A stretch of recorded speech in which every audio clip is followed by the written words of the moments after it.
bugungi kunda atrof muhitni asrash va uning ifloslanishini oldini olish global darajadagi muammolardan biriga aylangan. Aholi sonining oshishi, iste'mol hajmining ko'payishi va aholining eng gavjum joylari, mana bunday xiyobonlarda ayniqsa bunday chiqindi idishlari ko'p o'rnatilishi kerak. Hozir esa qo'limda chiqindi bor, biz esa chiqindi idishini izlab ko'ramiz. Istirohat bog'i yaqinida bunday chiqindi idishlari aslida har 40 metrda o'rnatilishi kerak. Qani hisoblaymiz, necha metrda bor ekan?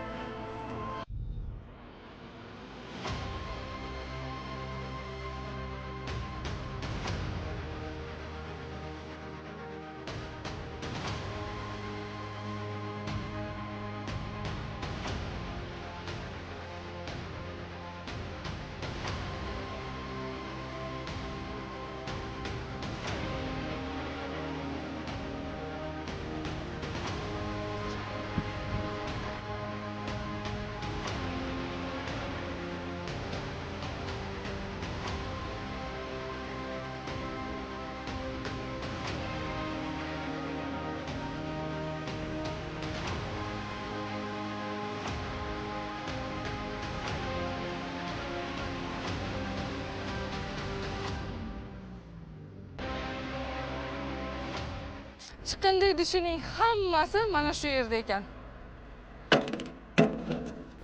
Har 40 metrda topmaysiz, lekin mana shu joyning o'zida 1 2 3 4 5 xullas hammasi shu yerda. Biz esa u tomonga yana yurib, yo'lning u taraflarini ham ko'rib chiqamiz.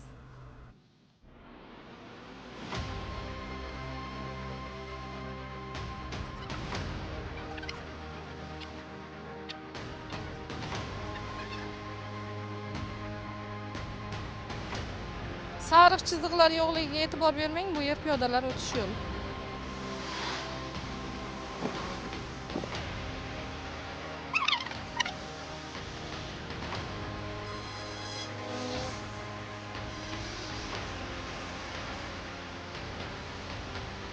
Tashkilotlarning oldida ham hattoki chiqindi idishi yo'q.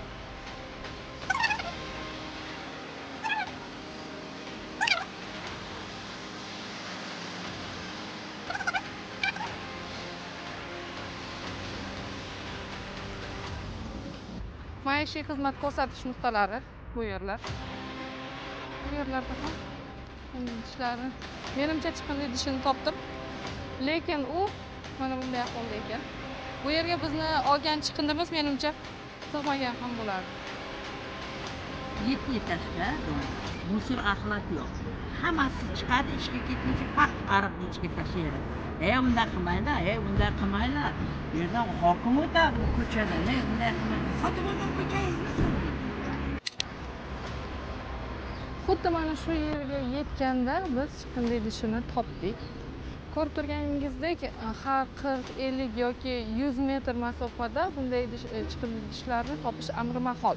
Faqatgina maishiy xizmat ko'rsatish nuqtalari va tashkilotlar va idoralarning oldida bu chiqindi tashlash qutilarini topish mumkin. Boshqa joylarda esa bunday qutilarni bir necha kilometrlarda ham topish amri mahol.